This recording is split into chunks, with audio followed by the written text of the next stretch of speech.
Hey everybody, it's Skully. I haven't popped on here in a hot second, and I wanted to take the time to make a video on here before this year ends. This is a difficult time of the year for a lot of people. It can be very enjoyable with the holidays and family, but sadly, not everybody has happy memories with the holidays or people to celebrate it with. So it can be a very isolating, very depressing time of the year.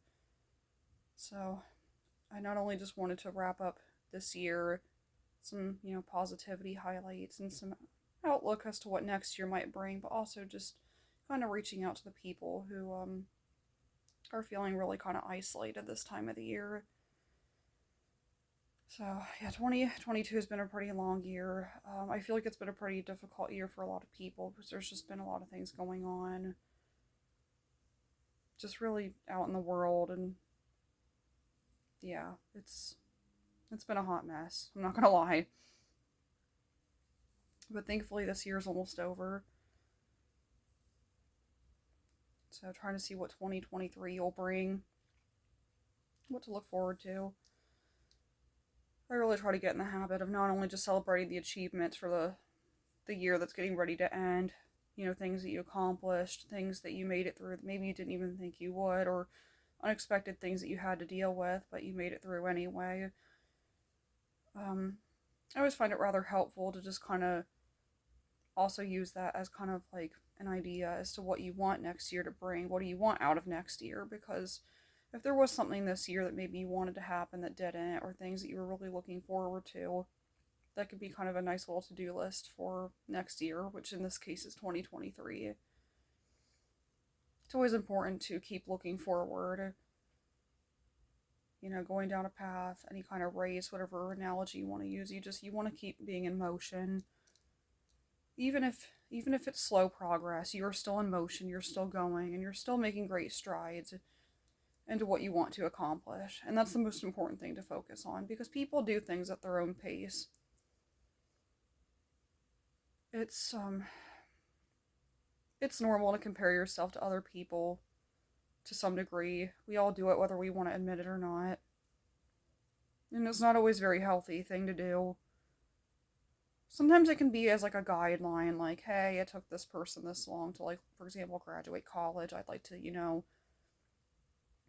do that too within a similar time window. Okay, yeah, that's fine. That's pretty reasonable. But at what point does it go from, hey, wanting to graduate in college for 2 years, for like an associate's degree, but then maybe it's been 2.5 years or longer, and you're still in college because maybe things happen, or maybe you switch majors, and then you're getting down on yourself because your friend actually graduated in 2 years and you did not. And it's okay to take a little bit longer to do things, especially if it means that you do it the right way. I mean, there's so much pressure to do things within a certain time window, especially when somebody else has, and I don't know. I think people are starting to realize now that things like that are just different for everybody.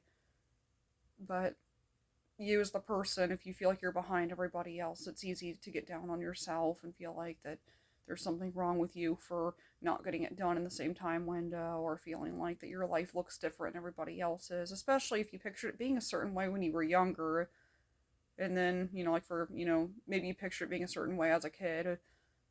Maybe you pictured yourself becoming a doctor, and then you go to college, and maybe you're struggling to even, like, get through nursing school, or even some of those nurse aid training classes, because it's really hard.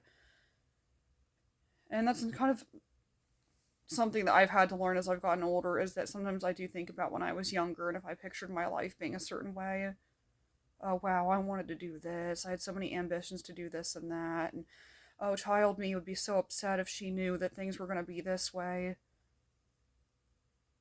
Child me didn't know how hard being an adult would be. She didn't know what college would be like. She didn't know what living on her own would be like, or just so many things that adults do. Child me didn't even know what paying taxes would be like, or, how much the electric bill costs every month, or things like that. Like, there's just so many things you just are so sheltered from at that age, that once you become an adult, it really is eye-opening to see how the world works. And it's a lot different than when you think when you're younger.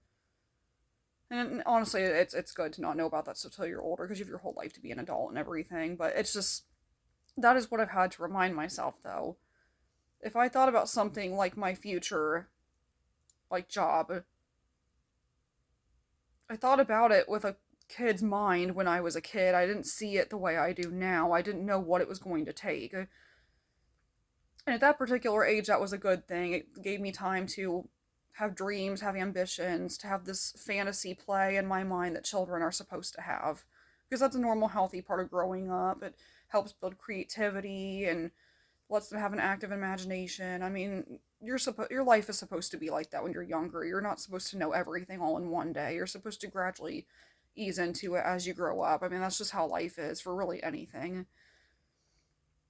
So as I've gotten older and I've started to think about like how I looked at something when I was younger versus now, I find myself just constantly reminding myself that, you know, in addition to physically changing as I got older, my brain did too, and I see the world differently now. I know things now I didn't know when I was a kid still.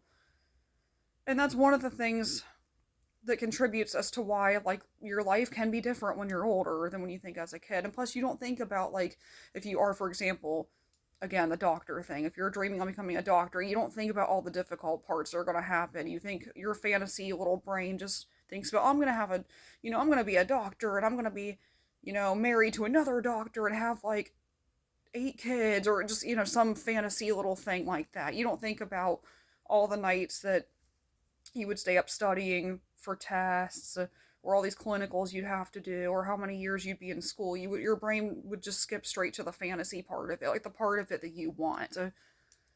And I think even as adults, I think there are times that when you want something, it is kind of more glamorized in your brain than it actually would. And that can feel kind of weird, but I think that is kind of the human condition, so to speak, because I do think that it is kind of human nature to take really just about any situation and fixate on certain parts of it, like the negatives or the positive. Like if you're thought to be an optimistic person, you're going to look at the positives. If you're a pessimistic person, you're going to look at more of the negatives. So your brain really can catastrophize it either way. It could just be like a seesaw where it really can just, you can really go up or down and just kind of hang out there for a while, depending on how you're looking at the situation. So yeah, kind of getting off topic a little bit with the end of the year and everything, but I know that towards the end of the year, that is probably something that's on people's minds a lot, and that can lead to a lot of self-destructive behaviors, a lot of depression, a lot of guilt, a lot of baggage that people just don't want to hold on to, and they don't need to hold on to. You can be patient with yourself. If there's mistakes that you've made, you can forgive yourself. You can learn from them, especially if you have learned from them. It's like, that's just, making mistakes isn't fun. Nobody wants to admit that they made a mistake, but that is part of how you heal from it, is learning that something went wrong, taking accountability and moving on. And if it was something you had very little control over, or maybe if you're not sure, just own the parts that you know for a fact you had control over. Just the small things. You're not a bad person for making mistakes. You're not a bad person for not being perfect. You're just human. So, with this year coming to an end, take all that baggage, all that emotional stress, and again, it can help you build a better year for next year. But if it's stuff that specifically happened here and it's in the past, just leave it in 2022. Just leave it in the past. Allow yourself to move forward. Because again, as long as you're in motion, you are still going, you are still moving, you are still making progress, whether you realize it or not. Because you're still choosing to keep going. You're still choosing to keep living your life, to keep breathing, just take everything one day at a time. And as long as you're still choosing to move forward and keep going, you're still making a conscious effort to do something. It's like a door. As long as you keep leaving that door open, you're still letting things come in, allowing things to happen. You're allowing possibility to still continue, because the second you shut that door, possibility isn't going to happen. Unless somebody beats the freaking door down or something. I'm trying to get too violent with that analogy. But that door is like your mind, though. Keep an open mind. Keep an open perspective. There will be hard days before you find the good ones. And that's the hardest part to deal with in life is, you know, if you feel like you've been struggling a long time and you need a good day to happen so badly, and you feel like you've been waiting forever, well, good. You've been waiting patiently. Again, you've still been going. Sometimes great things in life also happen when you least expect it, though. So if you feel like your opportunity, your great thing hasn't happened yet, don't get discouraged. As everything does eventually come around, things do happen. And you are rewarded for your patience at some point. So, going into 2023, what do you want to see happen in your life? What do you want to see change?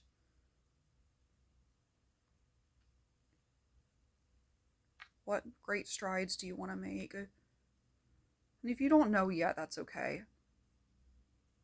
You have the whole year to figure it out. It's okay. And even if you're not sure, I mean, that doesn't have to be a bad thing either. Because again, possibilities. Just keep going. Just keep breathing. If sometimes there are difficult days where if all you can do is keep going, that's perfectly fine. As silly as it may sound, just go through the motions. Fake it till you make it.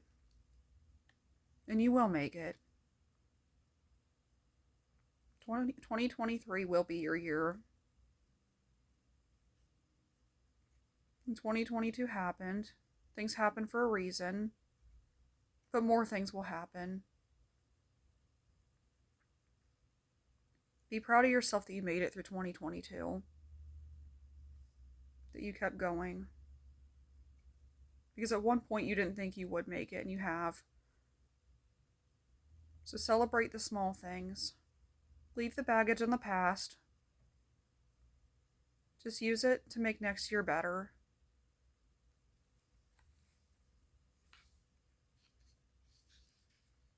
And just celebrate being with your family, your friends, and if you don't have anybody, just celebrate you. Because you can be your own best friend too. You're your own advocate. You can be your own personal cheerleader from when you make great strides in your life. You get the promotion at your job, be your own cheerleader. Be proud of yourself. Reward yourself for the great things that you do. It's hard to keep going every day and painting a smile on your face and just every day. You gotta reward yourself from time to time. So I hope everybody had a great year this year. And hope everybody has a better 2023. So again, if you're having a hard time, you're not alone. We'll go into 2023. We're all going into 2023 together, and we'll get through it. Just like we did this year. So until next time, have a great day, guys. Have a happy holidays, Merry Christmas, Happy Hanukkah, Happy New Year, and have a wonderful day.